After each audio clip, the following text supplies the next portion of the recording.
فرزند زہرا یہ حالات برے ہیں۔ کاشانۂ بصیرت ایک ایسا مکمل یوٹیوب چینل جس پر محروم بصارت کے لیے بالخصوص اور تمام افراد کے لیے بالعموم سینکڑوں کی تعداد میں اسلامی کتب دستیاب ہیں۔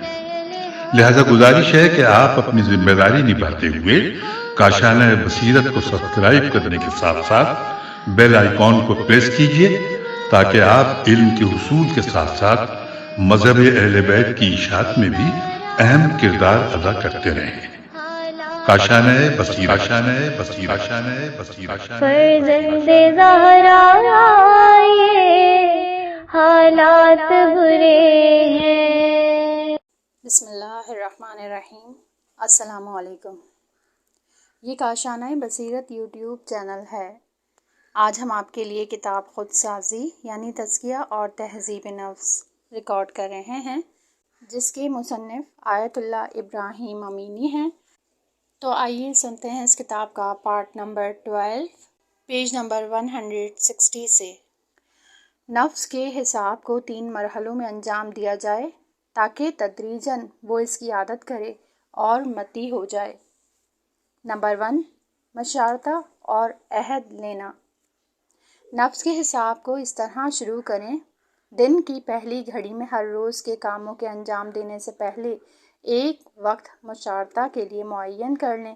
مثال کے طور پر صبح کی نماز کے بعد ایک گوشہ میں بیٹھ جائیں اور اپنے آپ سے گفتگو کریں اور یوں کہیں، ابھی میں زندہ ہوں لیکن یہ معلوم نہیں کہ کب تک زندہ رہوں گا، شاید 1 گھنٹہ یا اس سے کم اور زیادہ زندہ رہوں گا۔ عمر کا گزرا ہوا وقت ضائع ہو گیا ہے لیکن عمر کا باقی وقت ابھی میرے پاس موجود ہے اور یہی میرا سرمایہ بن سکتا ہے۔ بقیہ عمر کے ہر وقت میں آخرت کے لیے زیادہ راہ مہیا کر سکتا ہوں، اور اگر ابھی میری موت آ گئی اور حضرت عزرائیل علیہ السلام میری جان قبض کرنے کے لیے آ گئے تو ان سے کتنی خواہش اور تمنا کرتا کہ ایک دن یا ایک گھڑی اور میری عمر میں زیادہ کیا جائے۔ اے بیچارے نفس، اگر تو اسی حالت میں ہو اور تیری یہ تمنا اور خواہش پوری کر دی جائے اور دوبارہ مجھے دنیا میں لوٹا دیا گیا تو سوچ کہ تو کیا کرے گا۔ اے نفس، اپنے آپ اور میرے اوپر رحم کر اور ان گھڑیوں کو بے فائدہ ضائع نہ کر، سستی نہ کر کہ قیامت کے دن پشیمان ہوگا۔ لیکن اس دن پشیمانی اور حسرت کوئی فائدہ نہیں دے گی۔ اے نفس، تیری عمر کی ہر گھڑی کے لیے خداوند عالم نے ایک خزانہ برقرار رکھا ہے کہ اس میں تیرے اچھے اور برے عمل محفوظ کیے جاتے ہیں اور تو ان کا نتیجہ اور انجام قیامت کو دیکھے گا۔ اے نفس، کوشش کر کہ ان خزانوں کو نیک اعمال سے پر کر دے اور متوجہ رہ کر ان خزانوں کو گناہ اور نافرمانی سے پر نہ کرے۔ اسی طرح اپنے جسم کے ہر عضو کو مخاطب کر کہ ان سے عہد اور پیمان لے کہ وہ گناہ کا ارتکاب نہ کریں، مثلاً زبان سے کہے، جھوٹ، غیبت، چغل خوری، عیب جوئی، گالیاں، بیہودہ گفتگو، توہین، ذلیل کرنا، اپنی تعریف کرنا، لڑائی جھگڑا، جھوٹی گواہی۔ یہ سب کے سب برے اخلاق اور اللہ کی طرف سے حرام کیے گئے ہیں اور انسان کی آخروی زندگی کو تباہ کر دینے والے ہیں۔ اے زبان، میں تجھے اجازت نہیں دیتا کہ تو ان کو بجا لائے۔ اے زبان، اپنے اور میرے اوپر رحم کر اور نافرمانی سے ہاتھ اٹھا لے، کیونکہ تیرے سب کہے ہوئے اعمال کو خزانہ اور دفتر میں لکھا جاتا ہے اور قیامت کے دن ان کا مجھے جواب دینا ہوگا۔ اس ذریعے سے زبان سے وعدہ لیں کہ وہ گناہ کا ارتکاب نہ کرے، اس کے بعد اسے وہ نیک اعمال جو زبان بجا لا سکتی ہے بتلائے جائیں اور اسے مجبور کریں کہ وہ ان کو سارے دن میں بجا لائے۔ مثلاً اس سے کہیں کہ تو فلاں ذکر اور کام سے اپنے اعمال کے دفتر اور خزانے کو نور اور سرور سے پر کر دے اور آخرت کے جہاں میں اس کا نتیجہ حاصل کر، اور اس سے غفلت نہ کر کہ پشیمان ہو جائے گی۔ اسی طرح سے یہ ہر ایک عضو سے گفتگو کرے اور وعدہ لے کہ گناہوں کا ارتکاب نہ کریں اور نیک اعمال انجام دیں۔ حضرت امام جعفر صادق علیہ السلام نے اپنے والد بزرگوار سے نقل کیا ہے کہ آپ نے فرمایا کہ جب رات ہوتی ہے تو رات اس طرح کی آواز دیتی ہے کہ جسے سوائے جن اور انسان کے تمام موجودات اس کی آواز کو سن سکتے ہیں۔ وہ آواز یوں دیتی ہے: اے آدم کے فرزند، میں نئی مخلوق ہوں، جو کام مجھ میں انجام دیے جاتے ہیں میں اس کی گواہی دوں گی، مجھ سے فائدہ اٹھاؤ، میں سورج نکلنے کے بعد پھر اس دنیا میں نہیں آؤں گی، تو پھر مجھ سے اپنی نیکیوں میں اضافہ نہیں کر سکے گا اور نہ ہی اپنے گناہوں سے توبہ کر سکے گا۔ اور جب رات چلی جاتی ہے اور دن نکل آتا ہے تو دن بھی اسی طرح کی آواز دیتا ہے۔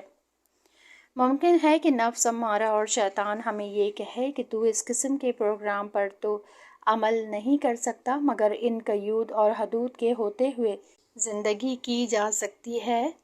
کیا ہر روز ایک گھڑی اس طرح کے حساب کے لیے معین کی جا سکتی ہے؟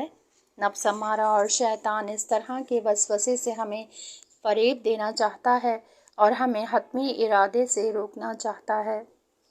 ضروری ہے کہ اس کے مقابلے کے لیے ڈٹ جانا چاہیے اور اسے کہیں کہ اس طرح کا پروگرام پوری طرح سے قابل عمل ہے اور یہ روزمرہ کی زندگی سے کوئی منافات نہیں رکھتا، اور چونکہ یہ میرے نفس کے پاک کرنے اور آخروی سعادت کے لیے ضروری ہے، لہٰذا مجھے یہ انجام دینا ہوگا اور اتنا مشکل بھی نہیں ہے۔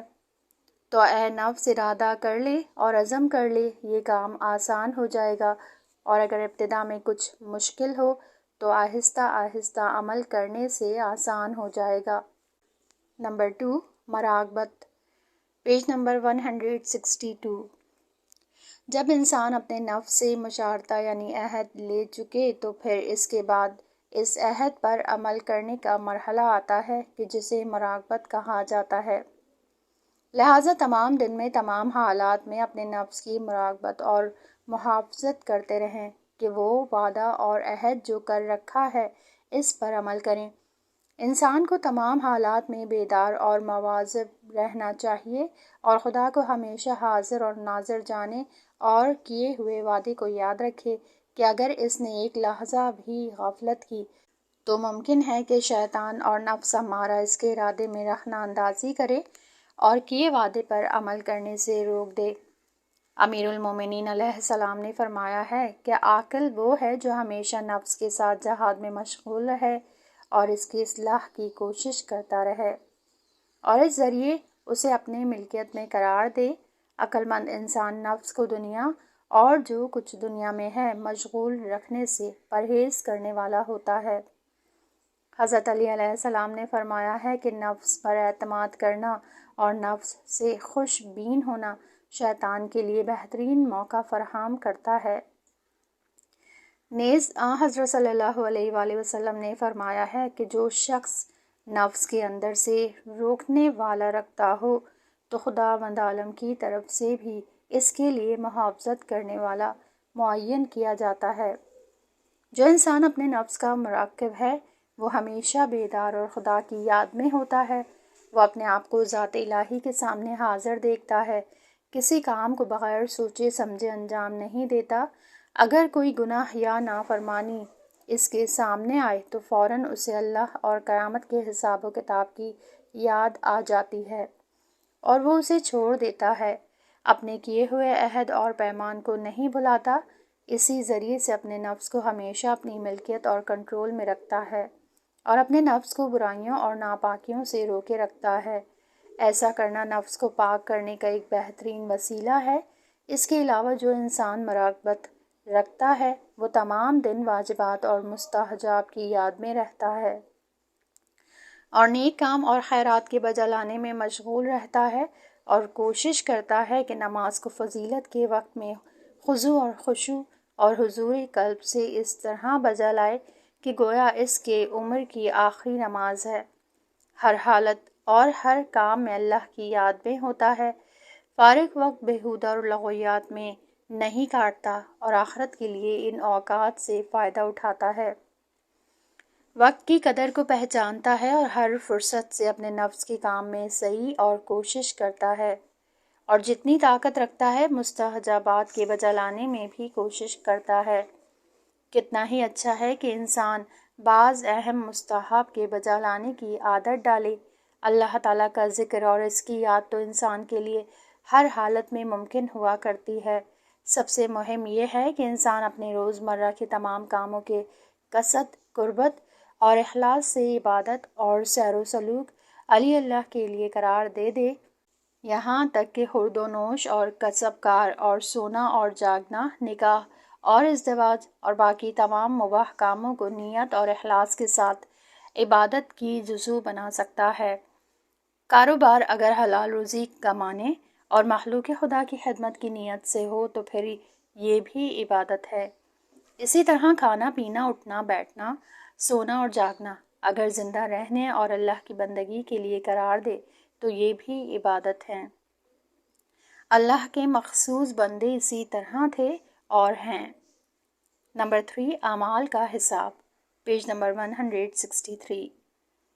تیسرا مرحلہ اپنے ہر روز کے اعمال کا حساب کرنا ہے۔ ضروری ہے انسان دن میں ایک وقت اپنے سارے دن کے اعمال کے حساب کرنے کے لیے معین کر لے، اور کتنا ہی اچھا ہے کہ یہ وقت رات کے سونے کے وقت ہو، جب کہ انسان تمام دن کے کاموں سے فارغ ہو جاتا ہے۔ اس وقت تنہائی میں بیٹھ جائے اور خوب فکر کرے کہ آج سارا دن اس نے کیا کیا کیا۔ ترتیب سے دن کی پہلی گھڑی سے شروع کرے اور آخری غروب تک ایک ایک چیز کا دقیق حساب کرے۔ جس وقت میں اچھے کاموں اور عبادت میں مشغول رہا ہے تو خداوند عالم کا اس کی توفیق دینے پر شکریہ ادا کرے اور ارادہ کر لے کہ اسے بجا لاتا رہے گا۔ اور جس وقت میں گناہ اور معیشت کا ارتکاب کیا ہے تو اپنے نفس کو سرنوشت کرے اور نفس سے کہے کہ اے بدبخت اور شقی، تو نے کیا کیا ہے؟ کیوں تو نے اپنے نامہ اعمال کو گناہ سے سیاہ کیا ہے؟ قیامت کے دن خدا کو کیا جواب دے گا؟ خدا کی آخرت میں دردناک عذاب سے کیا کرے گا؟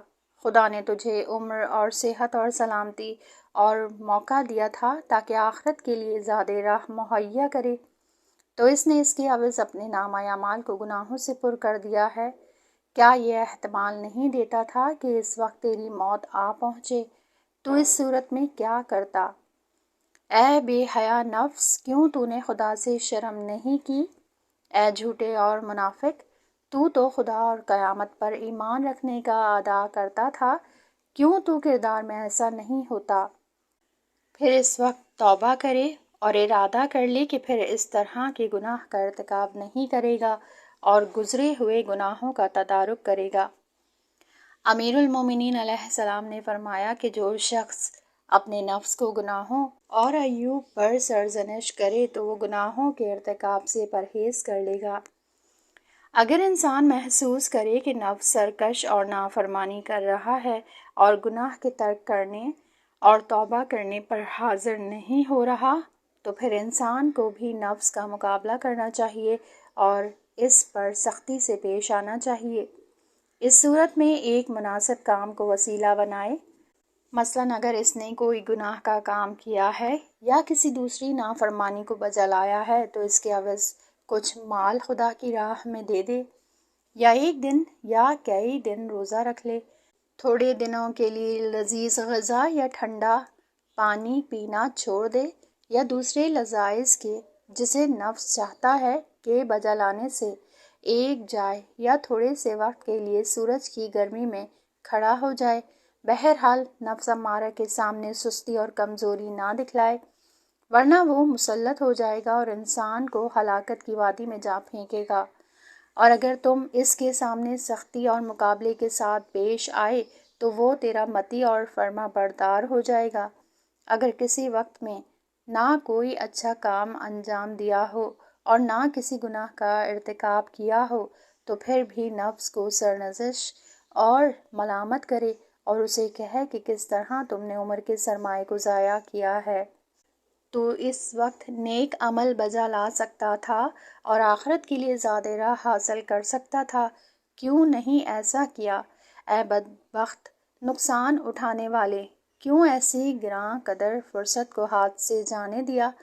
جس دن پشیمانی اور حسرت فائدہ مند نہ ہوگی، پشیمان ہوگا۔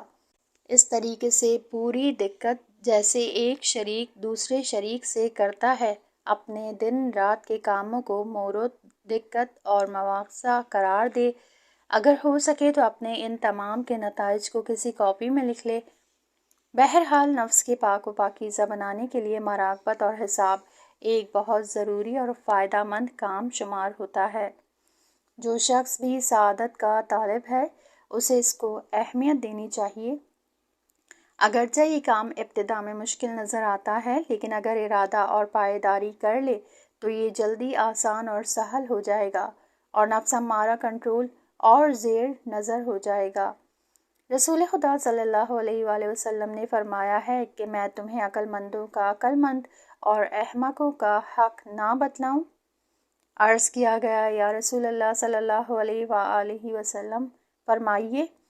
آپ نے فرمایا، سب سے عقل مند انسان وہ ہے جو اپنے نفس کا حساب کرے اور مرنے کے بعد کے لیے نیک عمل بجا لائے، اور سب سے احمق وہ ہے کہ جو خواہشات نفس کی پیروی کرے اور دور دراز خواہشوں میں سرگرم ہے۔ اس آدمی نے عرض کی، یا رسول اللہ صلی اللہ علیہ وآلہ وسلم، کہ انسان کس طرح اپنے نفس کا حساب کرے؟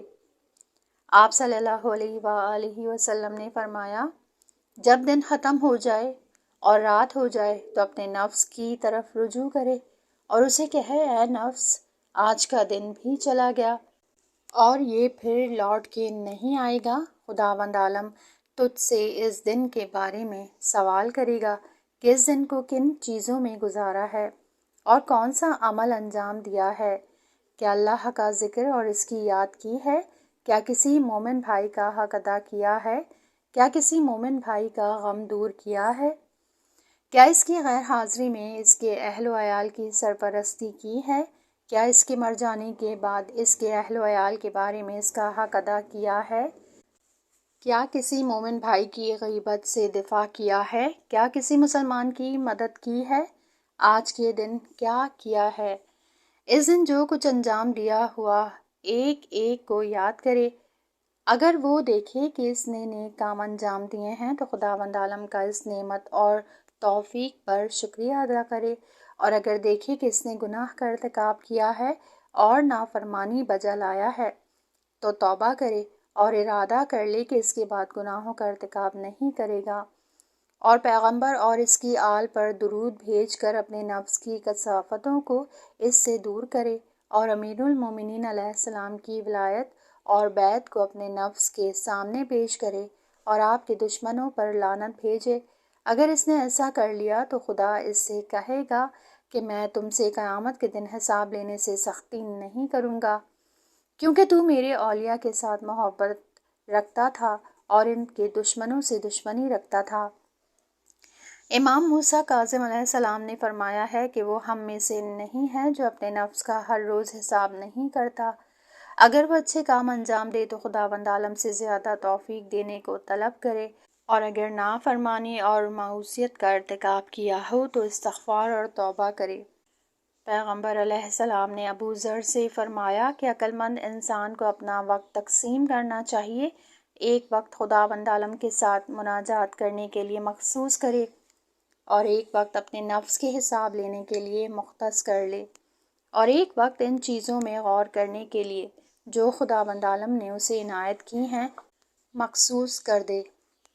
امیر المومنین علیہ السلام نے فرمایا کہ اپنے نفس سے اس کے کردار اور اعمال کے بارے میں حساب لیا کرو، اس سے واجبات کے ادا کرنے کا مطالبہ کرو، اور اس سے چاہو کہ اس دنیا فانی سے استفادہ کرے اور آخرت کے لیے زاد راہ اور توشہ بھیجے، اور اس سفر کے لیے قبل اس کے کہ اس کے لیے اٹھائے جاؤ آمادہ ہو جائے۔ نیز حضرت علی علیہ السلام نے فرمایا کہ انسان کے لیے کتنا ضروری ہے کہ ایک وقت اپنے لیے معین کر لے جبکہ تمام کاموں سے فارغ ہو چکا ہو، اس میں اپنے نفس کا حساب کرے اور سوچے کہ گزرے ہوئے دن اور رات میں کون سے اچھے اور فائدہ مند کام انجام دیے ہیں اور کون سے برے نقصان دینے والے کاموں کو بجا لایا ہے۔ امیر المومنین علیہ السلام نے فرمایا ہے کہ اپنے نفس سے جہاد کر اور اس سے ایک شریک کے مانند حساب کتاب لے، اور ایک قرض خواہ کی طرح اس سے حقوق الہی کے ادا کرنے کا مطالبہ کرے، کیونکہ سب سے زیادہ سعادت مند انسان وہ ہے جو اپنے نفس کے حساب کے لیے آمادہ ہو۔ علی علیہ السلام نے فرمایا کہ جو شخص اپنے نفس کا حساب کرے تو اپنے عیبوں سے آگاہ ہو جاتا ہے اور اپنے گناہوں کو جان جاتا ہے اور ان سے توبہ کرتا ہے اور اپنے عیبوں کی اصلاح کرتا ہے۔ امام جعفر صادق علیہ السلام نے فرمایا ہے کہ اس سے پہلے کہ قیامت کے دن تمہارا حساب لیا جائے تم اس دنیا میں اپنا حساب خود کر لو، کیونکہ قیامت کے دن 50 مقامات پر بندوں کا حساب لیا جائے گا اور ہر ایک مقام میں 1000 سال تک اس کا حساب لیا جاتا رہے گا۔ آپ نے اس کے بعد یہ آیت پڑھی، وہ دن کے جس کی مقدار 50,000 سال ہوگی۔ اس بات پر یاد دہانی بہت ضروری ہے کہ انسان نفس کے حساب کے وقت خود نفس پر اعتماد نہ کرے اور اس کی بابت خوش عقیدہ نہ ہو، کیونکہ نفس بہت ہی مکار اور امارہ سو ہے۔ سینکڑوں ہیلے بہانے سے اچھے کام کو برا اور برے کو اچھا ظاہر کرتا ہے۔ انسان کو اپنے بارے میں اپنی ذمہ داری کو نہیں سوچنے دیتا تاکہ انسان اس پر عمل پیرا ہو سکے۔ گناہوں کے ارتکاب اور عبادت کے ترک کرنے کی کوئی نہ کوئی توجیہ کرے گا، گناہوں کو فراموشی میں ڈال دے گا اور معمولی بتلائے گا، چھوٹی عبادت کو بہت بڑا ظاہر کرے گا اور انسان کو مفرور کر دے گا، موت اور قیامت کو بھلا دے گا اور دور دراز امیدوں کو قوی قرار دے گا، حساب کرنے کو سخت اور عمل نہ کیے جانے والی چیز بلکہ غیر ضروری ظاہر کر دے گا۔ اسی لیے انسان کو اپنے نفس کے بارے میں بدگمانی رکھتے ہوئے اس کا حساب کرنا چاہیے۔ حساب کرنے میں بہت دقت کرنی چاہیے اور نفس اور شیطان کے تاویلات اور ہیرا پھیری کی طرف کان نہیں دھرنے چاہیے۔ امیر المومنین علیہ السلام نے فرمایا ہے کہ اللہ تعالیٰ کی یاد کے لیے کچھ لوگ ہیں کہ جنہوں نے اللہ تعالیٰ کے ذکر کو دنیا کے عوض قرار دے رکھا ہے، لہٰذا ان کو کاروبار اللہ تعالیٰ کے ذکر سے نہیں روکتا، اپنی زندگی کو اللہ تعالیٰ کے ذکر کے ساتھ گزارتے ہیں، گناہوں کے بارے میں قرآن کی آیات اور احادیث غافل انسانوں کو سناتے ہیں اور عدل اور انصاف کرنے کا حکم دیتے ہیں اور خود بھی اس پر عمل کرتے ہیں، منکرات سے روکتے ہیں اور خود بھی ان سے رکتے ہیں، گویا کہ انہوں نے دنیا کو طے کر لیا ہے اور آخرت میں پہنچ چکے ہیں۔ انہوں نے اس دنیا کے علاوہ اور دنیا کو دیکھ لیا ہے اور گویا برزخ کے لوگوں کے حالات جو غائب ہیں ان سے آگاہ ہو چکے ہیں، قیامت اور اس کے بارے میں جو وعدے دیے گئے ہیں گویا ان کے سامنے صحیح موجود ہو چکے ہیں۔ دنیا والوں کے لیے غیبی پردے اس طرح ہٹا دیے ہیں کہ گویا وہ ایسی چیزوں کو دیکھ رہے ہوں کہ جن کو دنیا والے نہیں دیکھ رہے ہوتے اور ایسی چیزوں کو سن رہے ہوں کہ جنہیں دنیا والے نہیں سن رہے۔ اگر تو ان کے مقامات عالیہ اور ان کی مجالس کو اپنی عقل کے سامنے مجسم کرے تو گویا وہ یوں نظر آئیں گے کہ انہوں نے اپنے روز کے اعمال نامے کو کھولا ہوا ہے اور اپنے اعمال کے حساب کر لینے سے فارغ ہو چکے ہیں، یہاں تک کہ ہر چھوٹے بڑے کاموں سے کہ جن کا انہیں حکم دیا گیا ہے اور ان کے بجا لانے میں انہوں نے کوتاہی برتی ہے یا جن سے انہیں روکا گیا ہے اور انہوں نے اس کا ارتکاب کیا ہے، ان تمام کی ذمہ داری اپنی گردن پر ڈال دیتے ہیں اور اپنے آپ کو ان کے بجا لانے اور اطاعت کرنے میں کمزور دیکھتے ہیں اور زار زار گریہ و بکا کرتے ہیں اور گریہ اور بکا سے اللہ کی بارگاہ میں اپنی پشیمانی کا اظہار کرتے ہیں۔ ان کو تم ہدایت کرنے والا اور اندھیروں کے چراغ پاؤ گے کہ جن کے ارد گرد ملائکہ نے گھیرا ہوا ہے اور اللہ تعالیٰ کی مہربانی ان پر نازل ہو چکی ہے، آسمان کے دروازے ان کے لیے کھول دیے گئے ہیں اور ان کے لیے محترم اور مکرم جگہ حاضر کی جا چکی ہے۔ توبہ یا نفس کو پاک و صاف کرنا، پیج نمبر 170۔ نفس کو پاک اور صاف کرنے کا بہترین راستہ گناہوں کا نہ کرنا اور اپنے آپ کو گناہوں سے محفوظ رکھنا ہے۔ اگر کوئی شخص گناہوں سے بالکل آلودہ نہ ہو اور نفس کی ذاتی پاکی اور صفا پر باقی رہے تو یہ اس شخص سے افضل ہے جو گناہ کرنے کے بعد توبہ کر لے۔ جس شخص نے گناہ کا مزہ نہیں چکھا اور اس کی عادت نہیں ڈالی، یہ اس شخص کی نسبت سے جو گناہوں میں آلودہ رہا ہے اور چاہتا ہے کہ گناہوں کو ترک کر دے، بہت آسانی سے اور بہتر طریقے سے گناہوں سے چشم پوشی کر سکتا ہے۔ امیر المومنین علیہ السلام نے فرمایا ہے کہ گناہ کا ترک کر دینا توبہ کے طلب کرنے سے زیادہ آسان ہے، لیکن جو انسان گناہوں سے آلودہ ہو جائیں انہیں بھی اللہ تعالیٰ کی رحمت سے نا امید نہیں ہونا چاہیے، کیونکہ اللہ تعالیٰ کی طرف رجوع کرنے کا راستہ کسی وقت بھی بند نہیں ہوتا، بلکہ مہربان اللہ تعالیٰ نے گناہ گاروں کے لیے توبہ کا راستہ ہمیشہ کے لیے کھلا رکھا ہے اور ان سے چاہا ہے کہ وہ اللہ تعالیٰ کی طرف پلٹ آئیں اور توبہ کے پانی سے نفس کو گناہوں کی گندگی اور پلیدی سے دھو ڈالیں۔ خداوند عالم قرآن میں فرماتا ہے، میرے ان بندوں سے کہ جنہوں نے اپنے اوپر ظلم کیا ہے کہہ دو کہ وہ اللہ تعالیٰ کی رحمت سے مایوس نہ ہوں، کیونکہ خدا تمام گناہوں کو بخش دے گا اور وہ بخشنے والا مہربان ہے۔ نیز خدا فرماتا ہے کہ جب مومن تیرے پاس آئیں تو ان سے کہہ دے کہ تم پر سلام ہو، خدا نے اپنے اوپر رحمت اور مہربانی لازم قرار دے دی ہے۔ تم میں سے جس نے جہالت کی وجہ سے برے کام انجام دیے ہیں اور توبہ کر لیں اور خدا کی طرف پلٹ آئیں اور اصلاح کر لیں تو یقیناً خدا بخشنے والا مہربان ہے۔ توبہ کی ضرورت، پیج نمبر 171۔ گمان نہیں کیا جا سکتا کہ گناہ گاروں کے لیے توبہ کرنے سے کوئی اور چیز لازمی اور ضروری ہو۔ جو شخص خدا، پیغمبر، قیامت، ثواب، عقاب، حساب کتاب، بہشت، دوزخ پر ایمان رکھتا ہو، وہ توبہ کی ضروری اور فوری ہونے میں شک و تردید نہیں کر سکتا۔ ہم جو اپنے نفس سے مطلع ہیں اور اپنے گناہوں کو جانتے ہیں تو پھر توبہ کرنے سے کیوں غفلت کریں؟ کیا ہم قیامت اور حساب اور کتاب اور دوزخ کے عذاب کا یقین نہیں رکھتے؟ کیا ہم اللہ کے اس وعدے میں کہ گناہ گاروں کو جہنم کی سزا دوں گا شک اور تردید رکھتے ہیں؟ انسان کا نفس گناہ کے ذریعے تاریک اور سیاہ اور پلید ہو جاتا ہے، بلکہ ہو سکتا ہے کہ انسان کی شکل حیوان کی شکل میں تبدیل ہو جائے۔ بس کس طرح جرأت رکھتے ہیں کہ اس طرح کے نفس کے ساتھ خدا کے حضور جائیں گے اور بہشت میں خدا کے اولیاء کے ساتھ بیٹھیں گے؟ ہم گناہوں کے ارتکاب کرنے کی وجہ سے اللہ تعالیٰ کے صراط مستقیم کو چھوڑ چکے ہیں اور حیوانیت کی وادی میں گر چکے ہیں، خدا سے دور ہو گئے ہیں اور شیطان کے نزدیک ہو چکے ہیں، اور پھر بھی توقع رکھتے ہیں کہ آخرت میں سعادت مند اور نجات یافتہ ہوں گے اور اللہ کی بہشت میں اللہ تعالیٰ کی نعمتوں سے فائدہ حاصل کریں گے۔ یہ کتنی لغو اور بے جا توقع ہے۔ لہٰذا وہ گناہ گار جو اپنی سعادت کی فکر رکھتا ہے، اس کے لیے سوائے توبہ اور خدا کی طرف پلٹ جانے کے اور کوئی راستہ موجود نہیں ہے۔ یہ بھی اللہ تعالیٰ کی ایک بہت بڑی مہربانی اور لطف اور کرم ہے کہ اس نے اپنے بندوں کے لیے توبہ کا راستہ کھلا رکھا ہوا ہے۔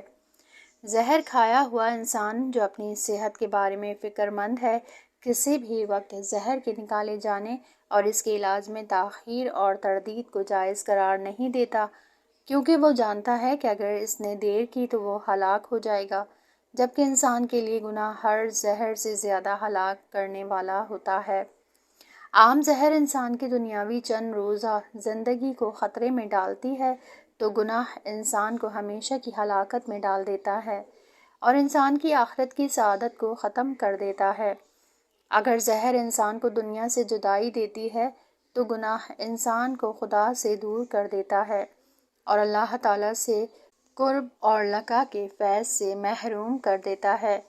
لہٰذا تمہارے لیے ہر ایک چیز سے توبہ اور انابہ زیادہ ضروری اور فوری ہے، کیونکہ ہماری معنوی سعادت اور زندگی اس سے وابستہ ہے۔ خداوند عالم قرآن میں فرماتا ہے، مومنو تم سب اللہ تعالیٰ کی طرف توبہ کرو، شاید نجات حاصل کر لو۔ خدا ایک اور مقام میں فرماتا ہے، مومنو خدا کی طرف توبہ نصوح کرو، شاید خدا تمہارے گناہوں کو مٹا دے اور تمہیں بہشت میں داخل کر دے کہ جس کے درختوں کے نیچے نہریں جاری ہیں۔ پیغمبر خدا نے فرمایا ہے کہ ہر درد کے لیے دوا ہوتی ہے، گناہوں کے لیے استغفار اور توبہ دوا ہے۔ امام محمد باقر علیہ السلام نے فرمایا ہے کہ ہر انسان کے دل یعنی روح میں ایک سفید نقطہ ہوتا ہے۔ جب وہ گناہ کا ارتکاب کرتا ہے تو اس سفید نقطے میں سیاہی وجود میں آ جاتی ہے۔ اگر اس نے توبہ کر لی تو وہ سیاہی مٹ جاتی ہے، اور اگر گناہ کو پھر بار بار بجا لاتا رہا تو آہستہ آہستہ وہ سیاہ نقطہ زیادہ ہوتا جاتا ہے، یہاں تک کہ وہ اس سارے سفید نقطے پر چھا جاتا ہے۔ اس وقت وہ انسان پھر نیکی کی طرف نہیں پلٹتا۔ یہی مراد اللہ تعالیٰ کے اس نافرمان میں ترجمہ ان کے دلوں پر اس کی وجہ سے کہ جو انہوں نے انجام دیا ہے زنگ چڑھ جاتا ہے۔ امام جعفر صادق علیہ السلام نے فرمایا ہے، توبہ کو دیر میں کرنا ایک قسم کا غرور اور دھوکہ ہے، اور توبہ میں تاخیر کرنا ایک طرح کی پریشانی اور حیرت ہوتی ہے۔ خدا کے سامنے عذر تراشنا موجب ہلاکت ہے۔ گناہ پر اصرار کرنا اللہ تعالیٰ کے عذاب اور سزا سے مامون ہونے کا احساس ہے، جبکہ اللہ تعالیٰ کے عذاب سے مامون ہونے کا احساس نقصان اٹھانے والے انسان ہی کرتے ہیں۔ بہتر ہے کہ ہم ذرا اپنے آپ میں فکر کریں، گزرے ہوئے گناہوں کو یاد کریں اور اپنی عاقبت کے بارے میں خوب سوچیں، اور اپنے سامنے حساب و کتاب کے موقف، میزان اعمال، خدا قہار کے سامنے شرمندگی، فرشتوں اور مخلوق کے سامنے رسوائی، قیامت کی سختی، دوزخ کے عذاب، اللہ تعالیٰ کے لقاء سے محرومیت کو مجسم کریں، اور ایک اندرونی انقلاب کے ذریعے اللہ تعالیٰ کی طرف لوٹ آئیں، اور توبہ کے زندگی دینے والے پانی سے اپنے گزرے ہوئے گناہوں کو دھوئیں، اور نفس کی پلیدی اور گندگی کو دور کریں، اور حتمی ارادہ کر لیں کہ گناہوں سے کنارہ کشی کریں گے اور آخرت کے سفر اور ذات الہی کی ملاقات کے لیے مہیا ہو جائیں گے۔ لیکن اتنی سادگی سے شیطان ہم سے دستبردار ہونے والا نہیں ہے۔ کیا وہ توبہ اور خدا کی طرف لوٹ جانے کی اجازت دے گا؟ وہی شیطان جو ہمیں گناہوں کے ارتکاب کرنے پر ابھارتا ہے، وہ ہمیں توبہ کرنے سے بھی مانع ہوگا، گناہوں کو معمولی اور کمتر بتلائے گا، اور گناہوں کو ہمارے ذہن سے ایسے نکال دیتا ہے کہ ہم ان تمام کو فراموش کر دیتے ہیں۔ مرنے اور حساب اور کتاب اور سزا کی فکر کو ہمارے مغز سے نکال دیتا ہے، اور اس طرح ہمیں دنیا میں مشغول کر دیتا ہے کہ کبھی توبہ اور استغفار کی فکر ہی نہیں کرتے، اور اچانک موت سر پر آ جائے گی اور پلید اور کثیف نفس کے ساتھ اس دنیا سے چلے جائیں گے۔ یہاں اس کتاب کا یہ پارٹ ختم ہوا، اگلے حصے میں نیکسٹ پارٹ سنیں گے۔